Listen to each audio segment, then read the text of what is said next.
This is Lewis Hart for Boxing Social in association with Empire Fight Store and Forged Irish Stout. Delighted to be joined with Isaac Lowe.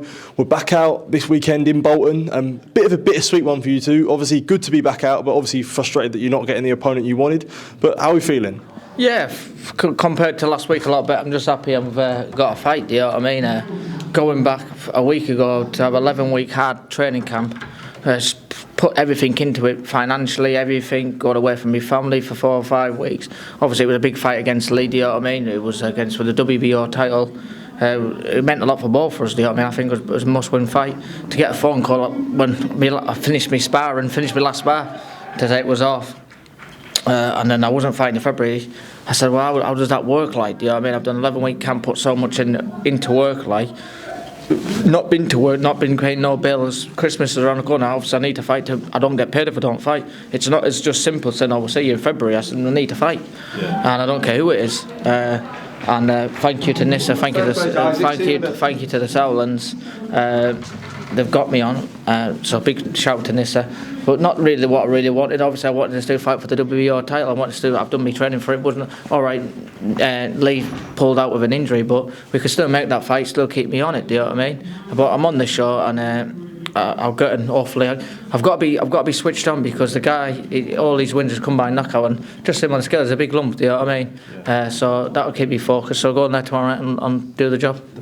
With you saying there, all them things gone into it, was it mentally hard to get over, knowing that I've still got to have a fight and I've still got a fight, trying to mentally get over all the hurdles that you did so close to your fight as well? Yeah, it was hard at first because obviously, listen, I've had 29 professional fights. You know what I mean? I've boxed all over the world. I've boxed for nearly every title you can possibly box for, apart from the world title. Do you know what I mean? Then going back down to a 6 or 8 round, it was really hard when you've done so much work. Like, it's easy to knock off. I'll go and have a chocolate bar. I'll go and have a drink here. I'll go and meet my mates and just kick your eye off the ball. But I've trekked it right.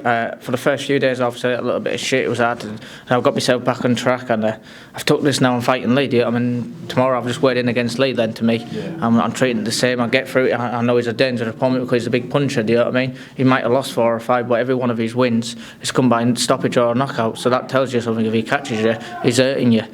So that's I can't take me out of the ball because it ruins me for a big 2024.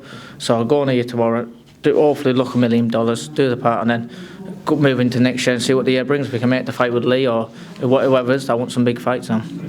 As you're saying that, wanting the fight with Lee, do you feel like it's sort of extra bigger now because obviously they pulled out first time, and with the frustration that it's caused for yourself, it means a little bit more to you now to fight Lee McGregor? Yeah, I think. Listen, when it first got made, I think everyone was knowing me and Lee. We wear our hearts on the sleeve. Do you know what I mean? When we come to fight, we don't. It's the tin's on the print with us, isn't it? Do you know what I mean? You can say what you want, but you know we're going to have a fight at some point. And it was a fans' pleaser, and it was one of them fights where you really training hard and you got to go for it. It's just like you just said there. When you get a phone call for a 6 and 8 rounder, you don't want to get off the seat for it. I've had 30 personal fights. I've boxed from, like I said, all over the world. I've boxed for major titles. I've passed that stage of my career. Do you know what I mean? I want nothing but title fights and big fights, and that's what I got with Lee. I got like that grit in my teeth, and I need to train hard, and hopefully we'll get this out of the way. I said no injuries, everything goes well, and then some point next year I think it will happen. When, I don't know, but it will happen. Especially with what you're saying there, do you find the motivator, like for yourself, where you're so experienced as a pro and you've had so many fights, the learning's almost done for you now, so you want to be in big fights, and the frustrating thing is that you don't want to be fighting in these 6-8 rounders again when sort of people who don't really know the opponents. Yeah, of course. Listen, when you get an advertiser being on Channel 5's topping their bill and for the WBO European title and all that, and it's millions of viewers get to see it and go, and then all of a sudden you're on the bill doing the 6th round and probably wouldn't get showed. Do you know what I mean? So it's a bit of a going from the high to the low. Do you know what I mean? But I've got to be a professional. I've got to be switched on. I've got to black everyone else out. I'm just conscious I've got a dangerous opponent in front of me. I've got to get in there and do look the part, and then my camp hasn't went to where it's look $1 million, and then keep it up over Christmas, and then we go into 24, and then as I said, I want some big fights. If I can't get them at featherweight, I'll even go down to super bantamweight. Yeah, people think I make it so. I'm an actual super bantamweight, to be fair.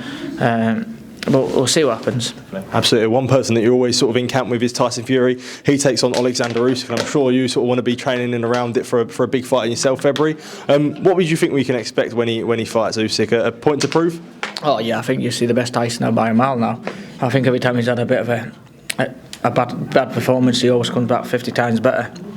And listen, everyone can have a bad day enough. It's just like being a footballer. If the player's shit, they can pass it to another teammate and the thing's won. With a boxer, you can't afford to really have a bad night because you get knocked out or you get beat, or because you've had so many good performances, so you get rated so high. You have one bad performance, all of a sudden you shit, fuck you, do you know what I mean?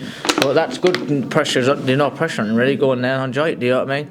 Tyson performs when he just doesn't put pressure on himself. He's never put pressure on himself, but I expect him now. He knows he has to perform. He knows what's in front of him against Usyk, and we all know him. We know the best Tyson Fury absolutely smokes Usyk. Absolutely, Isaac. Thank you for your time. Appreciate it. And all the best for tomorrow night, mate. Thank you for catching up with me, mate. Top man.